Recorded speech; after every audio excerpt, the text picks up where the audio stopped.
sahabat inspirasi. Pada siang ini kita kedatangan salah seorang tamu, yakni Ingatan Ilahi, atlet berprestasi di cabang olahraga tinju, dan juga seorang atlet, seorang pelatih, yakni Bang Darman Hutauruk. Ingatan Ilahi, Bang Darman, terima kasih Bang sudah hadir di sini. Terima kasih Ingatan kembali. ini bagaimana Ingatan bisa terjun ke dunia tinju ini, Ingatan? Mulai terjun ke dunia tinju itu awalnya coba-coba aja. Saya coba-coba, ada tawaran dari kawan gitu kan. Kita lihat kawan bercerita tinju satu kampung. Kita diajak sama dia latihan, ayolah mau latihan. Lama-lama kita pengen juga coba pertama. Habis itu kita ikut situ. Lama-lama ditawarin abang ini, abang masuk tinju deh. Maksudnya tinggal di PPLP. Kita karena ya kita kan orang susah, jadi bantu orang tua juga di rumah kan. Tanya kalau saya bisa masuk, tapi ada nggak saya tunggu ada pembinaannya gitu kan? Ada uangnya lah ya. Biar kita bisa, walaupun nggak bisa bantu orang tua, setidaknya buat sendiri bisa kan. Tapi kalau ditanggung juga sama orang tua kan nggak bisa. Katanya bisa, karena kita gantikan ada 3 senior kita yang selesai PPLP. Mereka berangkat lomba untuk pas lawan sama Lopingos. Jadi kita ganti, itu salah satu. Dari situ awal mula kita latihan tinju. Karena diajak teman kita. Nah kan ini ingatan hidup sulit ya waktu itu. Memang seberapa sulit kehidupan ingatan pada waktu itu? Kalau bercerita sulit ya Pak, kalau kita cerita sulit kita banyak yang lebih sulit. Tapi kalau saya merasa saya nggak kalah sulit. Iya. Karena hidup makan nggak makan tuh udah kita rasakan gitu kan. Gimana respon orang lain sama kita, jangan pun orang lain, saudara aja serasa orang lain gitu kan. Jadi itu kalau diingat semua kan sakit di hati. Tapi kan nggak boleh lah gitu kan, nanti timbul dendam. Jadi kita lupain semua, bersyukur aja. Karena yang kemarin itu kan pengalaman. Dan yang penting sekarang, jangan sampai lupa aja jasa-jasa orang-orang yang bantu ketika susah. Karena saya menyesal juga, saya belum sempat, kenapa saya nggak pernah sempat datang ke rumah kepala sekolah SD saya itu yang membiayai saya sekolah dari SD, SMP sampai SMK. Beliau membantu saya. Oh dia yang membiayai? Iya, dia maksudnya sampai masuk pendaftaran SMK itu beliau yang membantu gitu. Tapi saya belum pernah sempat ke rumah beliau gitu sampai sekarang. Itu salah satu bagi saya dosa terbesar saya. Saya merasa kayak orang lupa diri gitu. Saya lupa siapa yang bantu mana. Tapi saya lupa kenapa ketika saya sibuk saya ingat, tapi ketika senggang saya lupa lagi gitu. Apa yang membuat dia membantu ingatan untuk biaya kuliah? Karena dulu Bang, waktu saya SD, saya dibilang berprestasi di sekolah nggak juga standar lah, tapi saya rajin sekolah, walaupun nggak ada duit apa segala macam, tapi saya sekolah gitu kan. Jadi pas sudah tamat, beliau nanya masuk ke orang tua saya ke ruang guru bercerita kan, karena saya pernah bilang, Mak, saya pengen kali sekolah, walaupun cuma 1 hari di SMP itu nggak apa-apa, Mak. Mungkin saya pernah merasakan kalau saya pernah masuk SMP, saya kayak gitu. Jadi rupanya tersentuh hati beliau gitu kan dengan cerita orang tua saya itu. Bisa berikan orang tua saya, ya dibantunya saya gitu masuk ke SMK olahraga. Ada juga kakek SMK pertanian. Ya SMK pertanian. Jadi dari SMP dia bantu, SMK gitu bantu gitu kan. Karena sulitnya hidup ya? Karena sulitnya. Nah, orang tua bekerja sebagai apa sehingga mungkin terkendala untuk biaya pendidikan ingatan? Kalau wira swasta Bang, jadi apa aja gitu kerja, kadang nelayan, kadang cari kayu, cari rotan gitu kan. Nah, di kampung-kampung kan kehidupan susah, kalau itu rezeki lagi. Mungkin rezekinya ada sama kita mungkin kan. Kita nggak menyalahkan karena kita lihat usahanya, tapi memang rezekinya belum ada gitu. Jadi memang sulit lah ya untuk biaya kehidupannya, kan untuk pendidikan, untuk biaya hidup aja sulit lah. Sulit makan tuh kita merasakan gitu. Pernah makan? Pernah lah. Kalau orang masih bercerita, saya dulu kecil makan ubi, Mas Nubi nggak ada makan ubi, saya jangan ubi, makan aja nggak ada. Jadi masuk ke tinju. Masuk ke tinju. diajak oleh Bang Darman. Iya gitu. Karena saya dulu pernah waktu kecil itu saya tuh pengen sekali juara itu bang. Karena sekolah saya nggak pernah juara, cuma juara 2. Juara kan belum juara. Iya. Saya pengen ikut lomba-lomba gitu, ada orang yang main voli, takraw, sepak bola, pengen saya kali ikut. Tapi nggak pernah punya kesempatan gitu saya ikut, nggak pernah ada peluang gitu.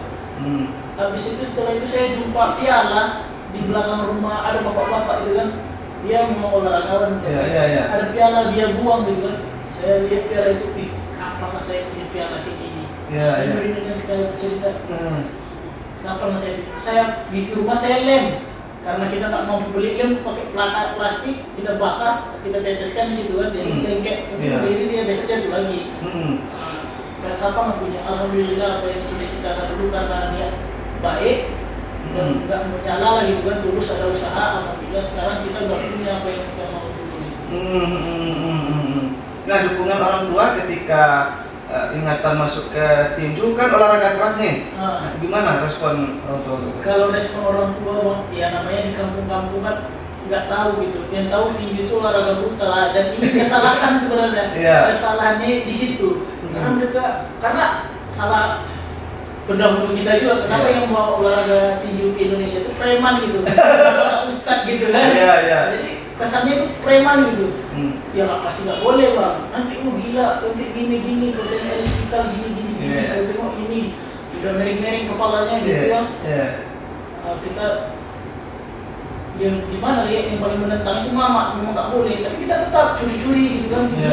Enggak mak, aku cuma main bola apa. Tapi ya, dari SMP kita langsung ke asrama gitu, nggak balik dulu ke rumah. Habis itu kalau bapak dia bilang, udahlah, nggak usah dikekang anak. Emang kau bisa menjadi masa depan dia gimana? Kalau di sini rezeki dia, apa pula salahnya? Jadi kita nggak bisa ngatur kalau kita nggak tahu rezeki dia itu di mana. Gitu. Kalau bapak gitu aja sih. Padahal sering juga dia suruh, udahlah anak, usah tidur lagi, cari kerja lagi. Sama seseorang tua kan harus, apalagi bapak kan tegas dia. Mau dia nampak lembek gitu. Tapi kalau sama orang, kita dengarkan cerita sama orang kan, dia sering menangis gitu kan. Padahal menangis karena apa? Pernah saya bawa medali pulang. Setelah saya kalungkan, dia bilang kayak gini, untuk apa lo medali kayak kalung kerbau? Buat apa gitu? Nggak tahu dia kan? Nah, dijual aku nggak ada kan? Nggak, dia tahu, cuma dia melesehin ya. Apa lo bisa dijual nggak? Enggak, katanya emas nggak bisa dijual katanya. Itu kalau saya nggak salah, saya popnas, emas popnas kan. Berantem mereka sama mama spontan. Kalian pecah-pecah muka anak kalian cari besi kayak gitu, kalian kayak gitu, kalian bilang tali kerbau. Pokoknya pas dia berangkat kerja, dia cerita sama kawannya, pecah susah payah, pecah-pecah muka, jadi itu. Dan saya sedih juga kalau dengar itu. Pokoknya itulah sosok bapak kan. Kalau di depan kita dia serasa kita tuh nggak ada apa-apa gitu. Kalau di belakang mereka terus bercerita dia tentang keberhasilannya. Bangga dia rupanya sama kita. Sebenarnya itu saya ambil hati yang dia bilang. Tapi setelah saya dengar cerita dari kawannya, saya nggak ambil hati kayak gitu. Saya menangis besar. Durhaka saya. Jadi waktu ikut latihan kan nggak pulang nih, nggak dicari mak waktu itu. Dicari. Alasan main bola. Kerja kelompok memang banyak. Tapi udah lama-lama saya jujur juga. Saya coba aja mak, bilang nggak betinju dulu, coba aja ikut gitu ya. Kita kan nggak macam-macam juga di luar kan, jadi ngomong percaya aja gitu kan. Pulang gitu kan, sampai dia selama kita juga lupa jasa senior saya Domingos namanya. Saya kan saya sekolah nggak ada duit. Dari jarak dari rumah ke situ apa saya numpang setiap hari karena nggak punya kendaraan, sepeda pun nggak ada, jangan pun motor, sepeda nggak ada. Jadi habis itu saya sampai dia selama kan belum makan tuh kan, dikasih makan sama sering dikasih nasi. Kadang teman saya Mardius itu dia kasih saya nasi, kadang Bang Domingos namanya senior saya, dia kasih jatah dia kan overweight, jadi dia kasih di makanan mereka bawa makan. Hampir setiap hari juga, jadi saya nggak lupa jasa mereka. Ingatan sekolah di mana waktu itu? SMP 1 Siaulu. Masih belum. SD waktu itu SD 005 dulu siang zaman saya, sekarang udah dirubah jadi SD 008 Lubuk Siam. Jauh ya jarak dengan sekolahnya? 10 kilo Jalan kaki? dari Lubuk Siam ke Teratak Bulu 6 kilo, dari Teratak Bulu ke Kubang ada sekitar 4 kilo. Itu jalan kaki sekolahnya? Numpang semua orang. Oh, gitu. Tapi alhamdulillah saya selalu hoki, selalu ada tumpangan. Walaupun kadang sama mobil pasir gitu kan. Kalau naik oplet saya di atas oplet biar nggak bayar. Begitu perjalanan ingatan ya? Iya. Berapa orang ingatan bersaudara? Saya bersaudara 4 maksudnya kan. Adik saya yang nomor 3 petinju juga. Oh, betul juga. Ya, juara nasional juga udah LPU kemarin. Berarti ingatan anak yang paling tua? Iya. Nah, dari perjuangan ini sudah masuk ke tinju, kemudian sudah ada uang pembinaan lah ya. Nah, itu diserahkan ke orang tua untuk membantu kehidupan atau seperti apa? Kalau saya bilang membantu orang tua, adalah sedikit saya membantu kan. Ya kalau mereka butuh, saya bantu gitu kan. Dan saya tuh orangnya kayak gini kok. Kalau saya serahkan semua enggak, saya yang pegang. Tapi ketika bilang ada apa-apa, bilang aja ke saya gitu. Karena saya pernah susah itu kan, jadi harus teliti ini barang kemana gitu kan. Jadi kalau dengar susah, saya langsung bantu. Dan saya juga, kenapa saya kayak gitu, salah satunya saya nggak mau ngambil peran bapak saya. Karena di agama kami kan kita kan Muslim kan diajarkan kan, nanti apa yang dipertanggungjawabkan dia nanti kalau kita semua yang biayai kan. Jadi kalau lagian dia orangnya nggak mau diam juga, nggak mau minta gitu, nggak mau dia. Gengsi juga dia tinggi, kadang dikasih duit nggak peduli dia. Tapi kan aja dia. Apa yang bisa kita bantu kita bantu.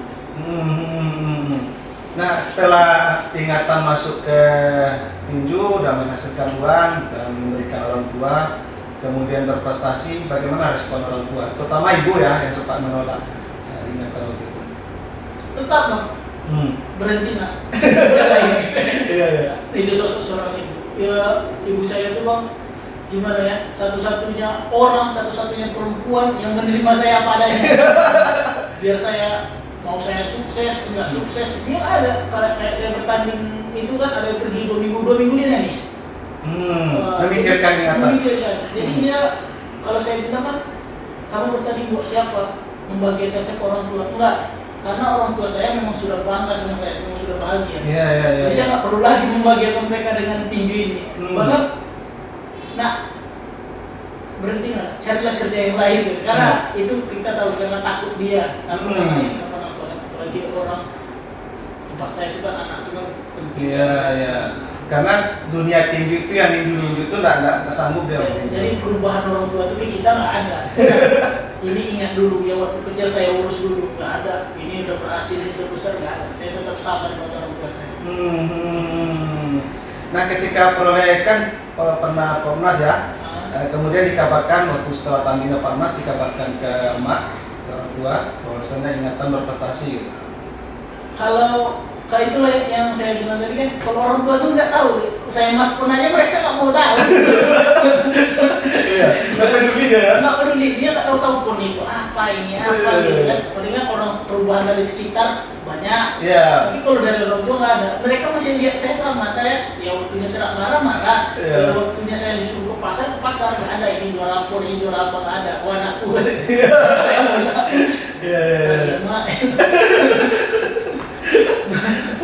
Kemudian guru tuh ya yang membiayai ingatan dari SD, SMP, SMA membantu biaya pendidikan ini ya ingatan ya. Saya selalu jumpa sama dia kan satunya kakek saudara dari mama kan, jadi saya manggil dia kakek kan. Saya sering juga jumpa beliau gitu kan. Ada mereka memang kadang ikut jenguk juga ke rumah waktu saya pulang pon gitu kan. Tapi yang saya belum pernah jumpa itu tadi kepala sekolah SD saya itu. Kenapa lah gitu kan nggak bisa jumpa, nggak pernah ada peluang saya buat jumpa. Padahal saya pengen sekali jumpa dan berterima kasih sama beliau karena berkat beliau juga saya sampai seperti ini ya. Kalau nggak beliau masukin saya sekolah di SMP 1 Siang mana tahu saya di mana tempat tinju gitu. Iya. Dan itu dia yang ngurus semua. Iya, beliau yang ngurus semua.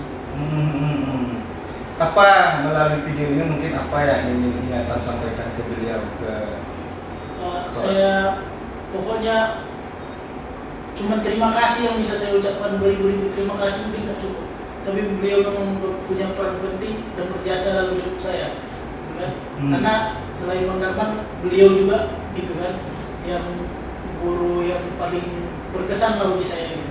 Karena sampai segitunya dia membantu saya gitu. Padahal cuma masalah kata-kata sedikit, beliau mau gitu bantu saya. Cuma tadi saya pengen sekolah walaupun cuma 1 hari. Jadi saya memang minta terima kasih banyak sama beliau. Entah kapan lah bisa jumpa beliau gitu kan. Enggak, dia tinggal di mana dia? Dia tinggal nggak jauh dari tempat saya di Marpoen juga, tapi saya lupa jalannya bang. Kalau memang betul saya ingat waktu ketika saya luang, saya bisa cari jalannya gitu, saya bisa kontak yang lain gitu kan. Tapi tak kenapa saya selalu lupa ketika luang. Ketika udah kayak gini, udah di pertandingan baru saya ingat gitu. Dan saya nggak pernah lupa beliau gitu. Apalagi kalau bercerita tentang masa lalu, mungkin saya lupa beliau gitu. Benar Bang, ini Bang dari perjalanan ingatan ini Bang, bagaimana Abang melihat sosok seorang Ingatan Ilahi ini Bang sebagai atlet Abang ini? Ya kalau sosok pribadinya baik ya, bisa dikatakan kalau dibandingkan dengan anak-anak sekarang sebelumnya juga dia sangat baik. Nah sangat baik berarti artinya dia bukan sudah baik punya kepribadian.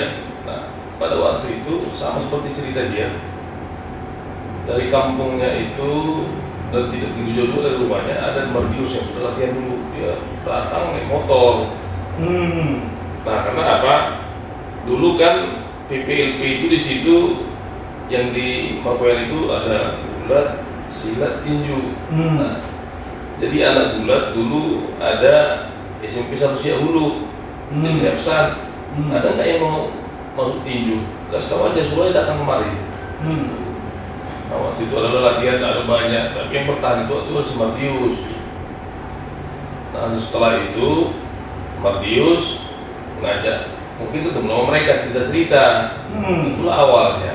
Nah, sampai di tempat latihan kadang nggak pulang ke rumah, memang nggak pulang. Ya itu dari teman-teman kadang ngasih makan, kadang kita tanya, waktu itu kan kantin ada di situ, di sebelah asrama itu, jadi makan di situ. Jadi nasi masih lebih kita kasih. Nah, waktu itu dari Panter aja juga ada begitu, dari Panter aja beberapa orang. Termasuk beliau. Nah, awalnya ingatan ini, kalau dibilang lambat ini anak, saya gitu jujur. Lambat nangkap ya? Iya. Udah ada sebulan lebih waktu itu sparring, tapi sparring berani, mentalnya bagus kan gitu. Iya. Udah. Jadi waktu itu saya kan bersama ada si Salden menulang kan. Saya bilang ini nanti bisa diambil ini, saya bilang punya mental, punya bang. Nah waktu berjalan yang seniornya kan kalau sudah tamat kan lepas ya kan. Waktu itu dia berkelas 3 SMP ya, yang mau masuk sekolah itu. Nah masuk sekolah itu kalau nggak salah pernah juga dia cerita sama saya yang dibantu kepala sekolah, cuma saya kurang ingat kan gitu kan. Karena saya kan lebih fokus tentang tinju yang PLP. Jadi waktu itu ada lepas yang sudah selesai SMA, saya bilang, kau masuk PLP enggak? Maksudnya dong, tinggalnya selama ini. Saya bantu orang tua, nggak maksudnya gini, nanti kau di sini sekolahmu juga dibantu, makan di sini dan ada uang sakunya. Tolong sampaikan sama orang tua dan bawa ke rumah. Saya bilang. Disampaikan orang tuanya, datang. Orang tuanya datang ke rumah? Nah, orang tua yang laki-laki. Jadi intinya orang tuanya juga kalau menurut saya orang tuanya juga kesatria ya. Jadi bercerita, saya bilang bagaimana bang, dia di sini dia potensi, saya bilang. Terima kasih bang kalau begitu abang mau mendidik anak saya. Cuman kalau nggak berhasil bang, kalau nggak disiplin bang, abang pulangkan aja. Buat apa di sini ngambil seorang negara? Begitu orang tua ngomong. Jujur saja, benar. Iya. Berapa orang tua, udah beberapa orang tua, lebih dari 10 orang tua atlet belum yang hanya ngomong orang tua dia seperti itu. Saya bilang, oke bang, gampang masalah itu. Saya juga nggak mau juga main-main dalam hal ini. Karena apa? Ini kan diberikan kita kepercayaan pemerintah Provinsi Riau, dia bilang. Jadi, ya oke lah bang kalau begitu. Nanti kalau misalkan, karena ingatan ini dia bilang, ini nakal nih bang, katanya. Pokoknya bang hajar aja kalau apa. Yang benar aja bang, saya bilang. Saya perlu pakai kayu misalnya. Dia bilang. Serius lah bang. Ya kalau abang buat begitu kan saya buat begitu, saya bilang. Iya. Ya, tanya aja dia orangnya. Dia orang tuanya waktu itu di rumah saya. Ini saya perlu pakai kayu ini. Apa yang dapat saya perlu main badannya ini. Jadi kalau tapi nggak apa-apa katanya. Itu pula kata orang tua kan. Nah itulah. Jadi pada cerita masuk asrama ada kejuaraan Seriau waktu itu. Jadi mainkan lagi nih, main kejuda dia. Iya. Kejuda. Piala PRD Kota Pekanbaru yang di Jalan Subrantas, Panam. Jadi bertolak sama Jeki Rezeki yang emas 2016.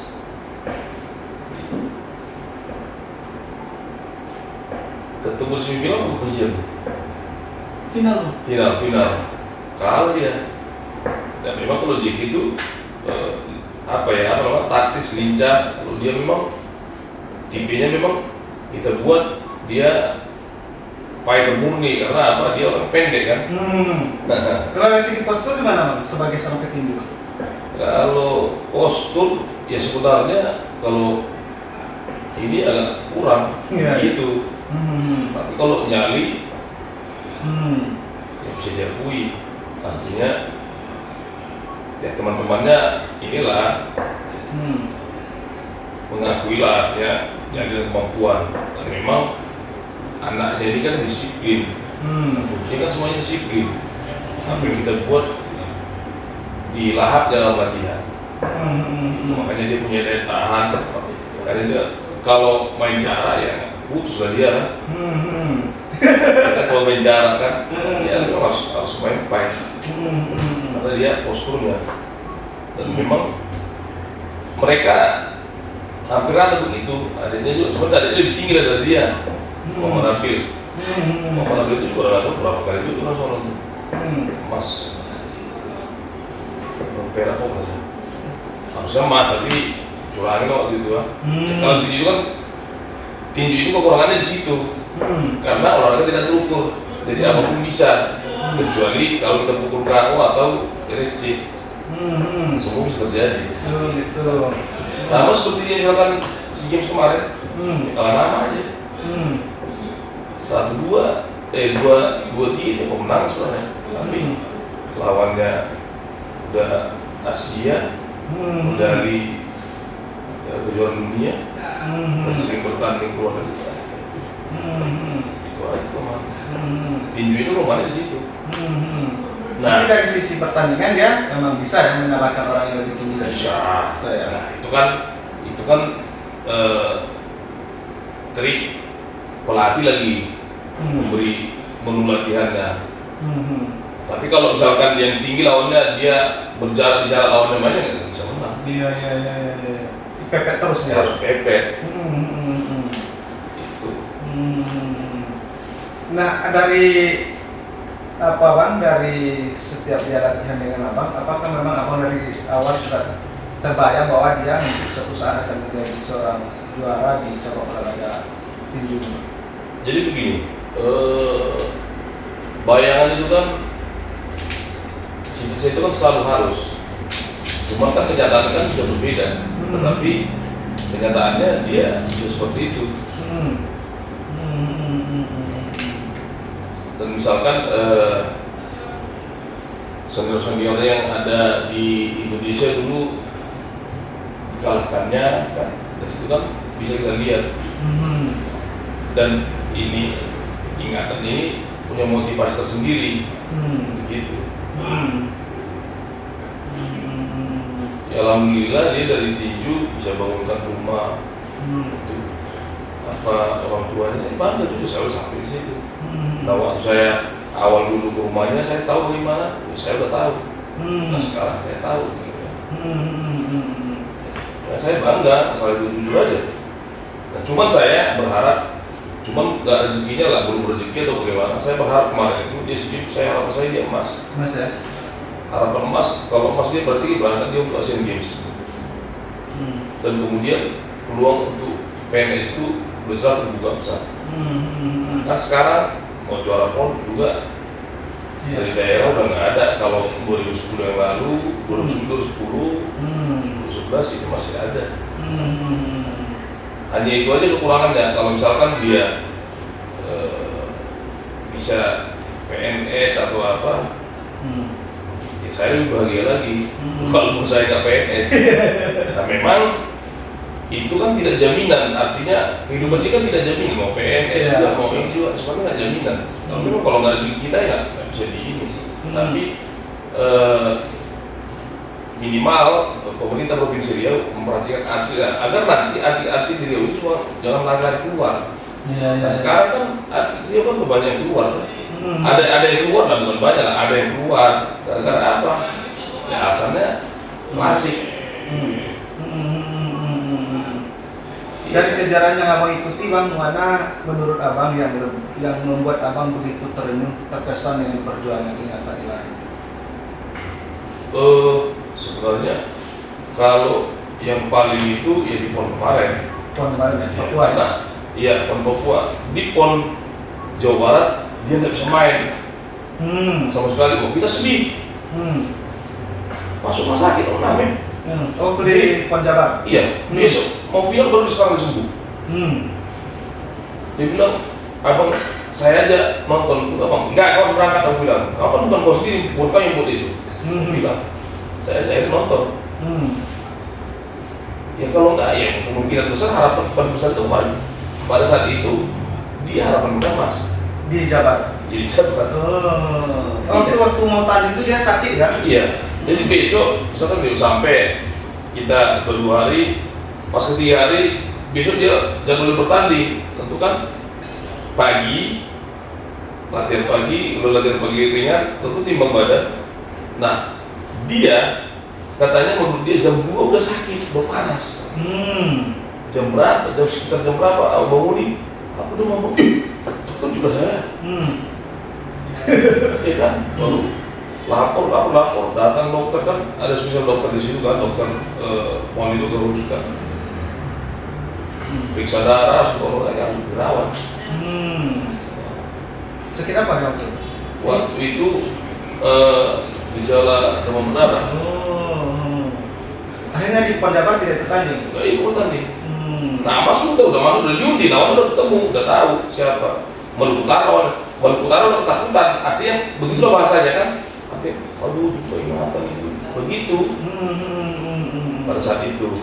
Nah karena memang track dia dari Kejurnas PPLP, Kejurnas Pertina, ya kan, Popnas, orang udah banyak tahu. Ya terkenal aja ya. Ya, artinya dikenal orang lah. Dan aku ingat itu pelatih senior, senior dari Jawa Barat, James Mokembang bilang dia ini seperti mesin jahit mainnya.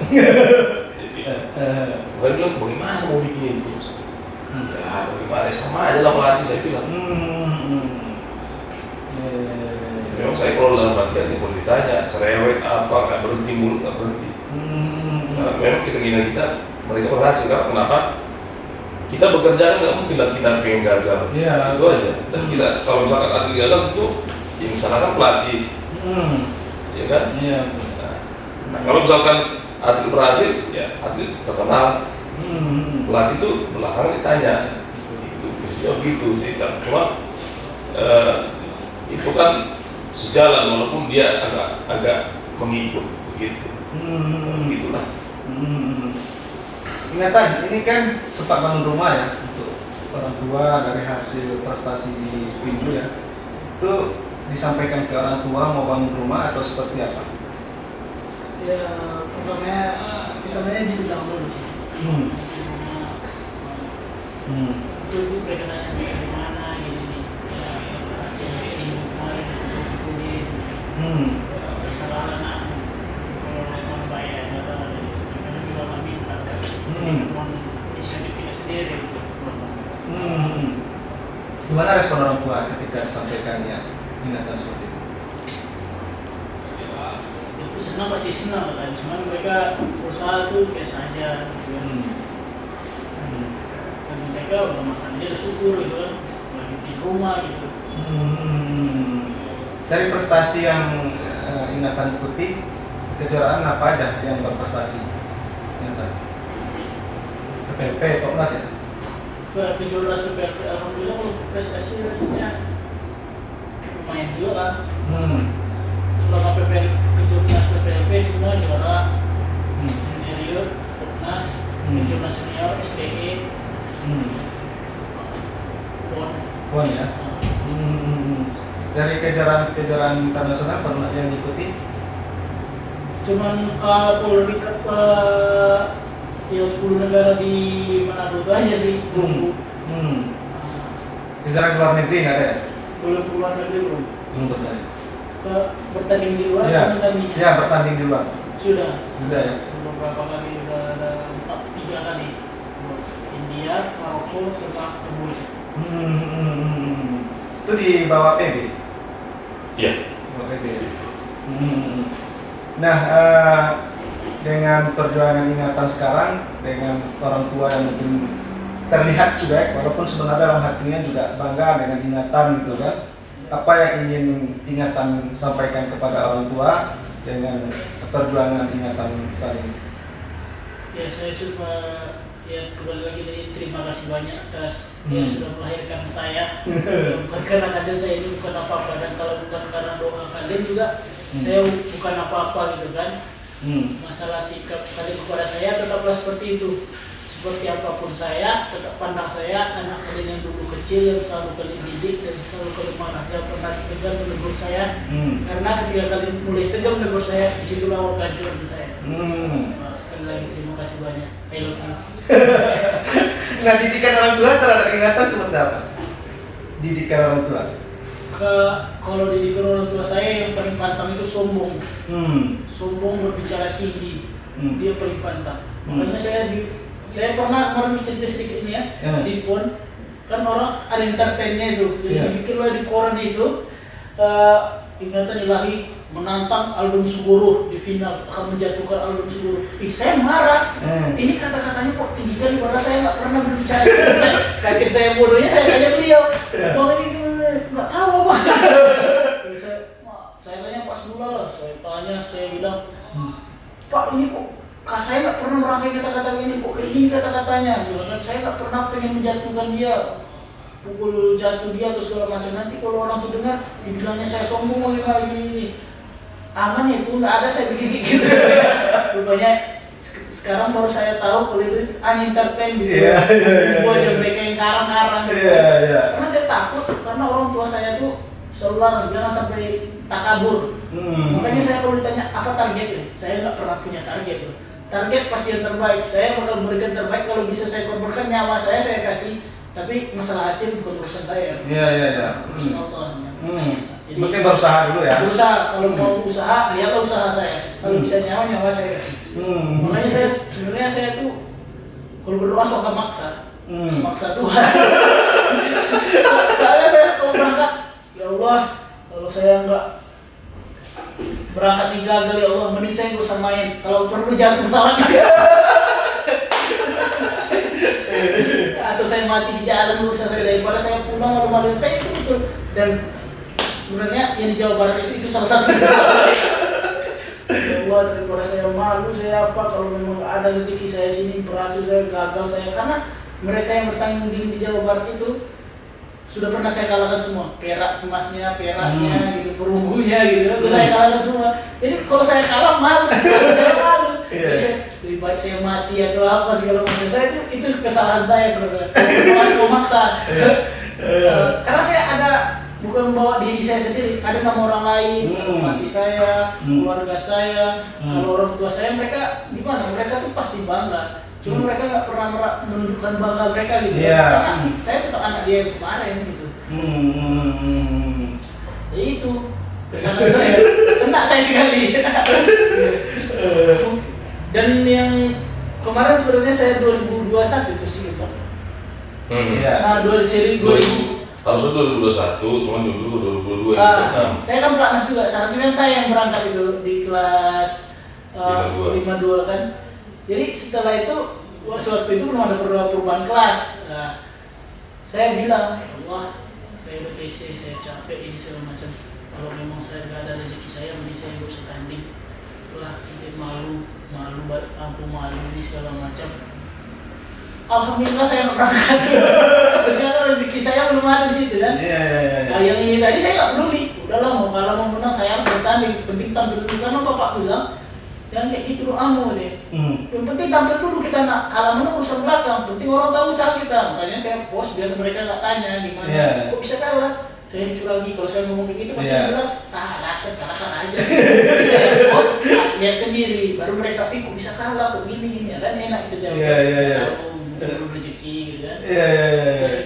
Mau kalah mau apa saya mainnya Allah gitu. Pokoknya kalah juga tapi saya main gitu ya. Setidaknya saya tampil gitu. Udah berapa kali saya karena jadi saya nggak nyalakan siapa-siapa karena semua karena doa juga. Makanya kalau doa dia baik-baik. Tapi saya nggak doa saya kalah, saya kalau daripada saya kalah malu gitu kan. Karena ada beban di diri sendiri ya. Pasti Bang, setiap kita berangkat pasti beban karena ketika kita bertanding itu kan ada orang yang berharap, memang pengurus itu kan. Kayak saya tanding pun di Jawa Barat itu yang paling beban itu karena waktu itu kami TC di hotel Winston, Pak Sanusi bilang di depan orang ramai semua atlet, saya berharap Paringatan Ilahi semoga dia bisa memberikan emas pertama untuk dari cabur tinju untuk Riau. Dan saya merasa itu suatu kehormatan. Tapi lama-lama menjadi beban ternyata. Saya jangan sampai mengecewakan beliau. Saya harus bisa cetak rekor. Saya memang cita-cita saya dari dulu saya itu pengen jadi kepala. Saya nggak mau jadi ekor. Saya selalu pengen jadi orang pertama. Orang pertama yang memakan medali emas di PON untuk Rio. Makanya saya gagal. Saya jadi orang kedua. Rezeki orang pertama. Saya itu selalu bercita-cita menciptakan hal baru yang mengejutkan lagi. Kan ketika saya yang juara kedua udah biasa aja karena pertama udah ada juara dari tinju. Saya pengennya jadi saya latihan pagi, siang, sore, malam gitu kan. Sampai dilarang pelatih gitu kan. Itu karena saya pernah jogging waktu tes Bengkalis jogging, pergi latihan, pulang pengen jogging dilarang udah stop. Jangan terlalu berlebihan latihan kata pelatih kan. Nanti sakit mau gini overtraining. Rupanya betul. Jawa Barat saya tipes sama overtraining kan. Karena terlalu over latihan ya. Nggak sanggup lagi badan. Nah, dari target ingatan apa lagi di depan? Yang jelas untuk sekarang di ruang PON. Sekalian kan alhamdulillah saya kan punya tiket untuk PON. Otomatis? Iya, otomatis. Nggak tanya lagi ya? Nggak lagi ya. Itu apa alasannya tuh? Jadi alasannya itu dari pengurus pusat. Jadi yang SEA Games 11 orang kemarin itu lolos. Wildcard ya? Jadi nggak tanding lagi? Ya enggak lah, enggak ada kayak itu prapon lagi lah. Apa itu prapon lagi? Jadi dia dari atlet Riau, atlet pertama yang lolos tinjunya dari ingatan ini ya? Dari lagi lah. Ingatan dari pertandingan mana lawan yang menurut ingatan sulit untuk dikalahkan selama ini di pertandingan? Jadi kalau bercerita kalah, kalau mau kalah rasanya kita nggak sportif. Tapi kita punya insting masing-masing kan. Iya. Tapi selama saya bertinju yang betul-betul saya merasa saya akui saya memang kalah. Karena kan kita menang tapi kalah itu kan udah biasa jadi tinju kan. Tapi yang betul-betul saya merasakan saya kalah cuma satu. Saya kalah sama petinju dari Mongolia. Mongolia. Pas Presiden Cup. Tahun Di? di Palembang. Oh, Palembang. Kita tuh rumah. Saya baru merasa betul-betul kalah di situ. Ternyata karena saya pertama saya udah yakin ini putus, masa saya bego kok orang. Itu kok nanti terlalu tinggi tapi udah berat badan kan. Putus nih. Rupanya dia peringkat 2 Asia.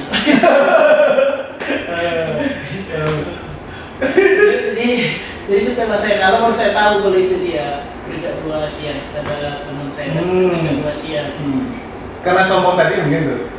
Tapi saya ucapkan nggak pernah di mulut dalam hati. Karena saya kalau nggak bilang putus nih, otomatis mental saya berarti udah jatuh. Jadi saya mau naikkan mental saya putus nih. Dan saya pun yakin. Overconfident lah. Saya diri. Saya tuh selalu menerima sekala tuh kalau saya udah yakin. Kayak di Maroko yang bercerita beliau, saya udah yakin. Masih menang saya. Karena negara beliau sama kayak negara saya nggak tahu-tahu orang. Rupanya beliau udah sering bertanding, keluar gitu kan. Tapi pas hasilnya benar kalah aja. Betul bang. Saya dia pas itu main buka betul kalah udah 1-1. Oh masih ronde 3 kalau saya bertanya. Udah habis-habisan aja ronde 3. Tetap kalah ronde 3 menang gitu. Tapi itulah sama itu sih. 1-2 kalah dibuatnya. Tapi karena tidak terukur tadi yang mungkin. Iya. Jadi sama juga seperti si Jem itu juga. 1-2 dia kok orang dulu kok dikalah. Ronde ketiga baru dikasih menang dia. Enggak. Limahan mau menangkan dia. Ini nggak jelas. Begitu juga di sini kan kalau merasa ronde 1 oke saya kalah. Saya pun bisa akui kalau itu salah. Saya kalah saya terima. Tapi ronde 2 saya yakin saya menang. Pokoknya kalah. Prediksi saya ronde 2 tuh dikasih 3-2 pun tapi saya 3 saya masih terima. Tapi ini mereka bantai saya 5-0. Saya terbut lah. Ronde 3 baru kita yang 5, dia yang 0. Apalagi kita udah kalah 2 ronde. Tapi nggak pernah takut tengok lawan yang tinggi yang mungkin kena tinju kita ini. Kalau takut, alhamdulillah enggak. Kalau takut kita mesti berhenti kita bertinju kan. Tapi kalau grogi ada rasa di hati, ada namanya manusia normal, selain orang gila kan, masih ada gitu dekat gitu kan. Tapi kalau merasa takut, ciut gitu, nggak mau naik ring, Kalau alhamdulillah. takut abang tempelin lah. Apain aja kita gitu, kan gitu. Itulah Pak. Kita kan di asrama kan ditempa luar dalam sama bos ini. Ditempa pakai kata-kata, di luar ditempa pakai pukulan. Alasan untuk takut tuh nggak ada. Apalagi di atas yang gitu kan ada bisa dibilang penyelamatnya lah wasit itulah membantu menyelamatkan lah kan. Kayak ada nanti kan mereka stop. Jadi kita harus takut gitu. Cuma 3 ronde gitu. Apa duka yang berkesan yang diingat sama ingatan sekarang? Selama bertinju, selama bertanding. Selama bertanding. Duka yang paling besar saya rasakan itu ini di SEA Games. SEA Games ya. Karena rasanya saya di SEA Games ini saya memang udah all out lah. Saya habis-habisan semua, saya korbankan semua. Maksudnya ya makanya sampai saya sekarang ini sebenarnya saya nggak mau datang sini. Saya kalau orang bercerita tentang tinju, saya nggak mau tahu kalau saya bertinju ini segala macam. Saya nggak mau tahu karena saya merasa malu. Saya tuh malu. Apa yang udah saya kasih gitu kan dari sedekah negara, walaupun menurut beliau yang sering membawa orang-orang SEA Games kemarin kan beliau juga ada itu yang nggak seberapa kan, tapi bagi saya ini udah banyak yang saya terima tapi nggak ada yang saya kasih. Itu saya malu atau apa. Jadi kalau mereka bercerita tentang tinju, tentang SEA Games, saya malu. Mas tinju itu nggak mau saya. Karena saya sedih. Sebab berapa hari kemarin saya nggak datang latihan karena masih kesal. Tapi mau kesalahan siapa saya nggak tahu. Masih bisa terima gitu kan. Pokoknya saya malu lah kalau dipanggil-panggil, apalagi panggil-panggil kayak gini. Mau saya siapa? Apa yang saya dipanggil gitu kan. Karena yang berani tampil-tampil ke depan tuh orang-orang juara, berhasil minimal medali lah. Baru saya pede tampil ini.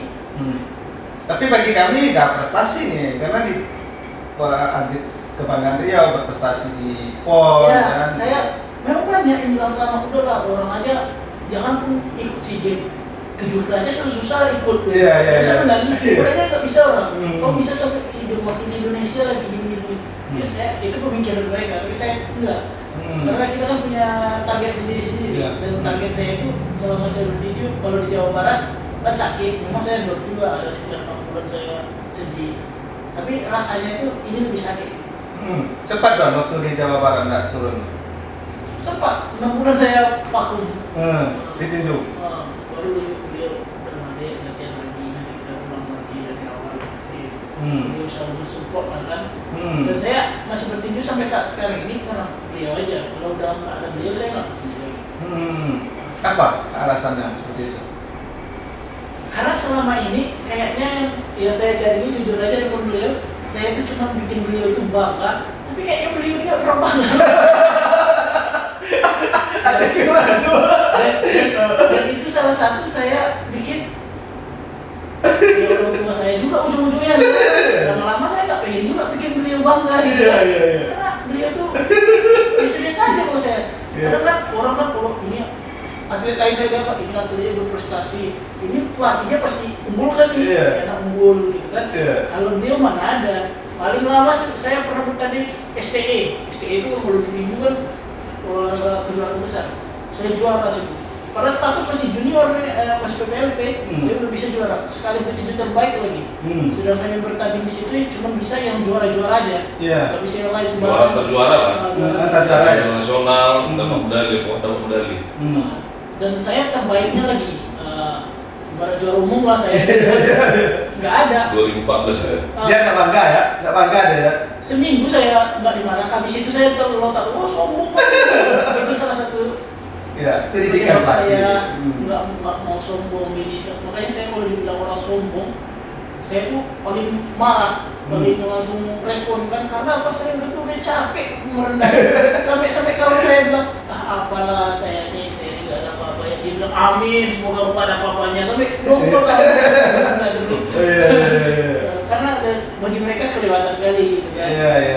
Tapi itu juga lah beliau selalu mengajarkan saya nggak ada. Palingan mungkin ya seminggu beliau nggak marah saya itu karena tahu saya masih capek gitu ya. Jadi saya marahin dulu, habis itu beliau bantai lah.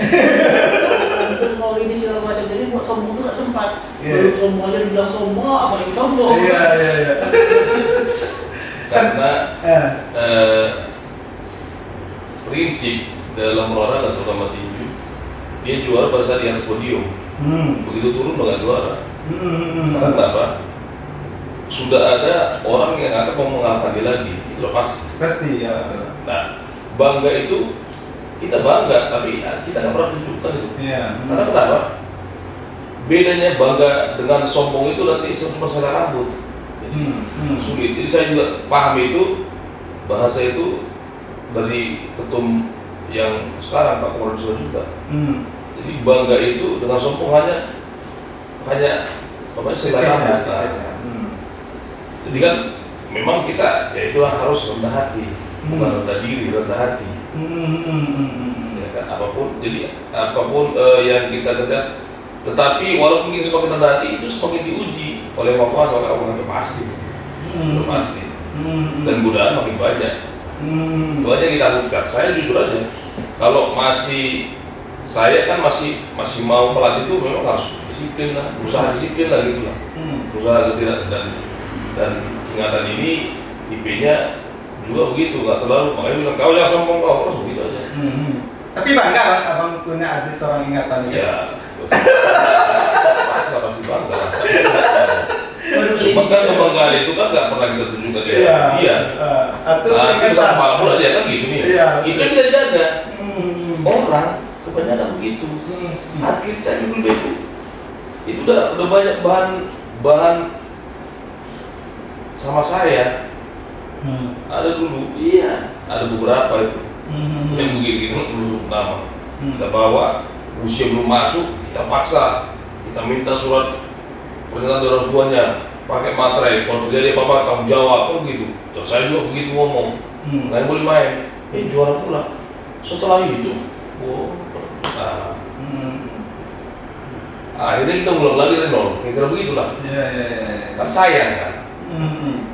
Tapi seorang ingatan nih bang, dari pembicaraan dia memang tipe orangnya dia tak mau terlalu ditinggikan. Rendah hati memang dia orangnya. Kemudian abang dari beberapa orang atlet yang abang bina nih, sosok ingatan nih kehidupan seperti apa?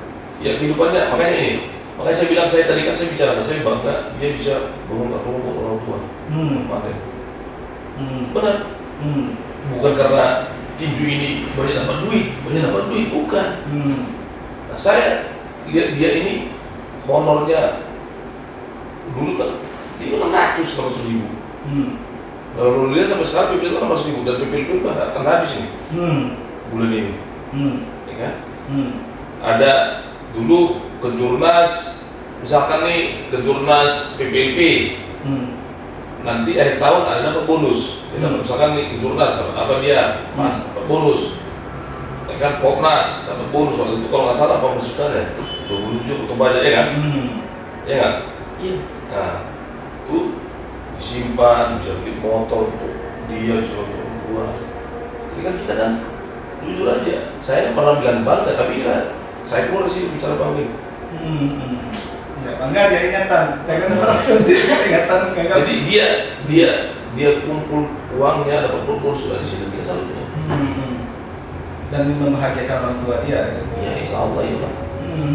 Makanya saya bilang, nah, tinju sekarang ini, ya kan, sampai usia 40 tahun, kau udah disiplin nggak merokok, dijaga. Jadi tinju ini dibilang orang brutal nggak? Yang brutal itu ya MMA sekarang. Yang brutal. Kalau tinju tidak, tinju itu sekarang orang turun dari ring tinju semakin ganteng, apalagi dia menang. Juara ya. Lagi dia juara, menang juara, paling ganteng. Karena kenapa? Bloknya itu sama dia udah pakai peredam, nggak seperti yang dulu. Kalau zaman kita dulu ikannya itu kayak tali sepatu ini, pakai 8 itu, jadi perempuan pak bisa digesek. Kalau tahu dia di mana minta apa ini digesek, selalu buka terus sekarang. Ingatan ini yang terakhir ingatan. Apa yang ingin ingatan sampaikan kepada mereka atlet yang mungkin berprestasi ataupun belum di dalam meniti sebagai seorang atlet, ini apa yang ingin disampaikan ke kawan-kawan olahragawan yang ada di luar sana? Ya kalau ingin disampaikan kepada mereka yang atlet itu kan hanya sedikit yang bisa saya sampaikan, karena apa? Karena mungkin mereka prestasinya jauh lebih baik daripada saya, gitu kan?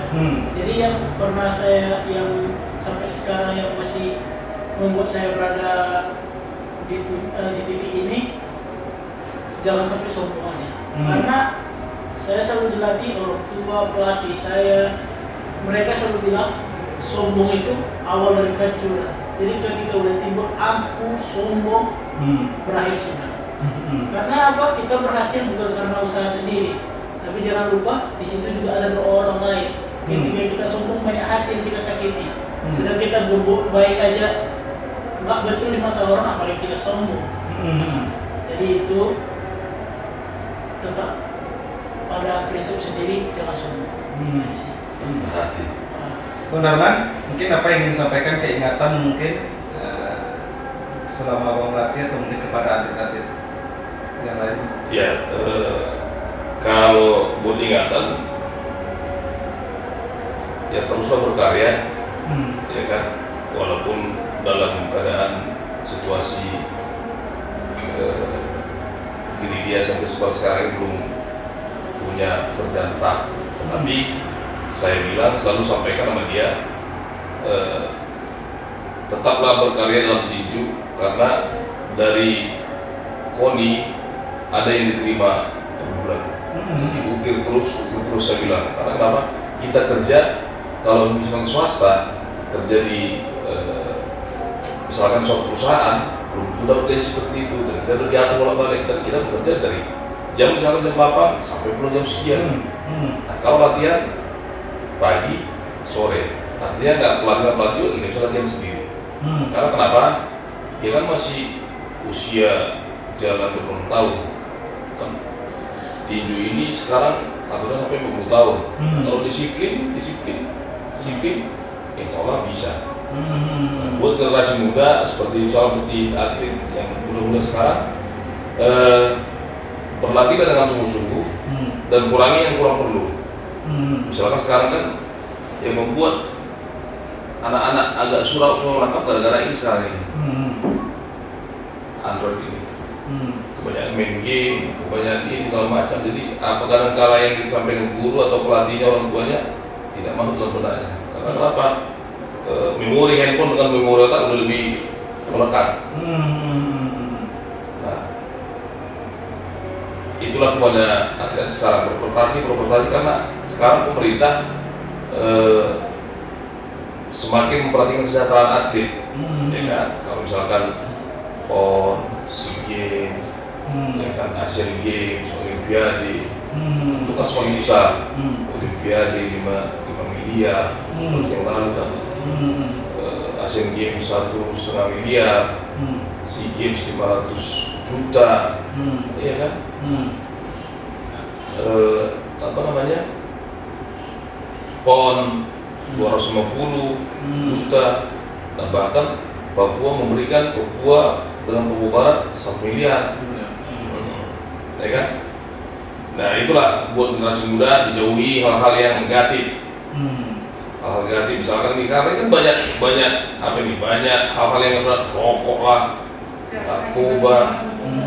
Jadi diingat, berdoa kepada Allah dengan agama masing-masing, jangan sampai terjerumus dalam hal negatif, karena itu yang akan merusak masa depan nanti ke depan. Semoga sukses rakyat Indonesia, dan terutama generasi muda. Itu saja. Oke, terima kasih. Ingatan, sukses selalu Bang Darman. Terima kasih sudah berkontribusi di dalam melahirkan atlet-atlet yang berprestasi. Semoga ke depan lebih banyak lagi atlet tinju yang mungkin berprestasi. Amin. Baik, sahabat inspirasi, itulah tadi diskusi kita dengan atlet tinju. Ingatan ilahi peroleh medali emas di PON kemarin dan juga memperkuat kontingen Indonesia di SEA Games. Bang Darman juga salah seorang atlet Riau yang juga dipercaya sebagai pelatih pelatnas di SEA Games, 2 SEA Games yang kemarin, Vietnam dan Kamboja. Mungkin ini diskusi kita. Jangan lupa subscribe, like, dan share di YouTube Podium Channel. Mudah-mudahan ini menjadi inspirasi bagi kita semua. Demikian, wabillahi taufiq wal hidayah. Wassalamualaikum warahmatullahi wabarakatuh. Waalaikumsalam.